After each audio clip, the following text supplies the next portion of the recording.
I just got my hands on my review unit of the Samsung Galaxy Note 10 Plus. This is the largest of two Note 10 phones that Samsung just launched. It goes on sale August 23rd for $1,100, but I've got it now, so let's unbox it and see what's inside. This is the Aura White color of the Note 10 Plus. That's the one I wanted, although Aura Blue looks really great too. And there's this shiny S Pen on the top of the box. Not a lot of other design, but that's all right. This is the 256 gigabyte version. There's also a 512 gigabyte version. And let's see, just a little bit of writing on the side, but otherwise fairly plain. Samsung's keeping it simple this year as it has in years past. All right. Oh, inside the top of the lid, we've got, we've got what's probably the pamphlet and also the SIM card ejector tool. I'm gonna put this aside for right now. And here's what we wanna see, the phone. So there's this nice plastic tab that makes it easy to pull out. I don't have to turn it over, which is great. We'll put that aside for a second and see what else we have. Let's open this up and see. In here we've got, just a quick start guide for the phone. And like I said, the SIM card ejector tool, which is going to be handy later. Put it to the side, and now here we have just a little divider. Here we've got our charging brick for super fast wired charging. A little bit of a different shape this year, it's a little bit rounder. And USB-C input on the end. And here we have a lot of different goodies. All right, this is our typical USB-A to USB-C connector. And I don't think there's anything left in this little box. But let's find out. Oh, there is. Okay. So Samsung has put in a tool for changing the S Pen tip. You even have two tips in here, a white one and a black one. So if there's something wrong with your tip, you can just squeeze it out and insert a new one. Here we have our cable. Interesting, this isn't a braided cable this year. I've come to expect those. This is a USB-C to USB-C cable. This is new in the box.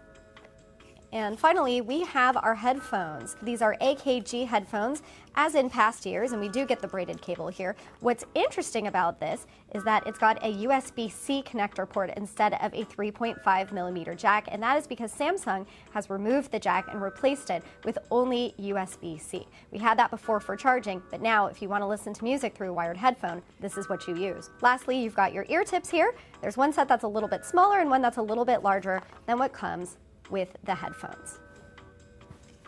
Now, these are pretty tightly in here, so I just want to pop these out. I think the easiest way to do that is just going to be to unfurl the whole thing.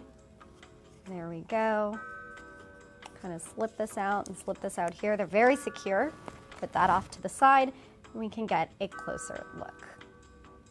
So that is everything that comes in the box, and now we can address our attention back to the phone. I'm actually really excited that I got this Aura Glow color because in the right light it sort of reflects the rainbow, and even if you put a case on it, you'll always know that you've got this underneath. And that is with plastic on top. Samsung has given us a nice pull tab this year to make it really easy to take this plastic off. Back on the front, there is a piece of plastic that you could pull off. It's not quite the case of the Galaxy Fold, where pulling that off destroys the screen. This is a baked-in plastic screen protector that Samsung says you can keep on. If you pull it off, nothing bad's gonna happen. You can apply your own screen protector, but it is meant to be there.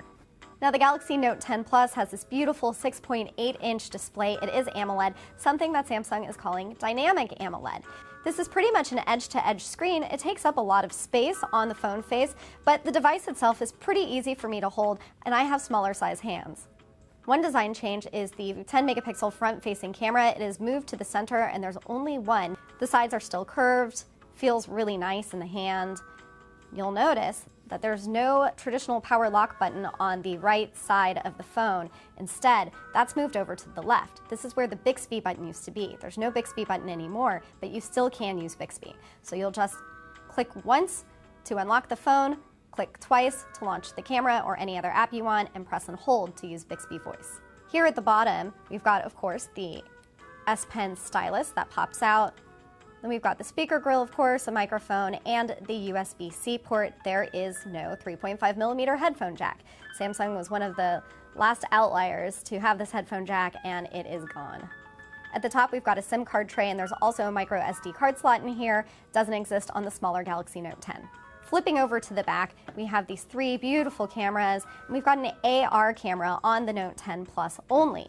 The three cameras are really the same that you'll find on the Galaxy S10 Plus and the S10 5G. We've got a dual aperture 12 megapixel lens, a 16 megapixel wide angle lens, and a 12 megapixel telephoto lens, and of course this 3D AR camera that you can use for things like portrait video and AR Doodle, which is where you can draw on the screen over an inanimate object. So these are pretty much the features of the phone. Let's pull out that S Pen.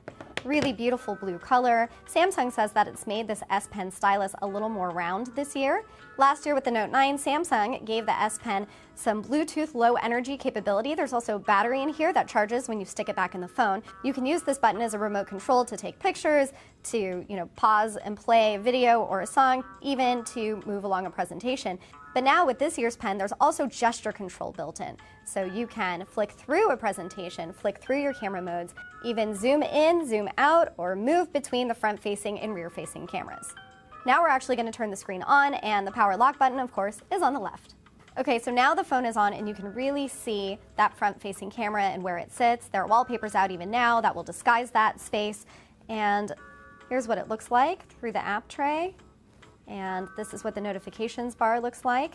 You've got a couple new options here, including Link to Windows, which is part of a new partnership between Microsoft and Samsung. And you, of course, have wireless power share, which lets you charge up another device using the battery on this one.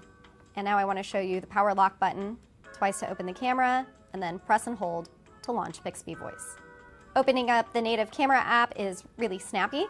You've got a couple new modes here, including night mode, which is baked in. This is a standalone feature that will take a little bit longer to process night shots, but promises to make them clearer and more detailed. We see modes like this existing on the Pixel 4 and the Huawei P30 Pro, so really happy to see it in here. We also have live focus, which is like the blur portrait mode, and we even have live focus video, and that's enabled by this AR camera on the back. This is basically the video version of doing a blurred out portrait mode. So that was your quick tour of the Note 10 Plus, stylus, cameras, screen. I've got a lot more testing to do, so make sure you come back for the full review.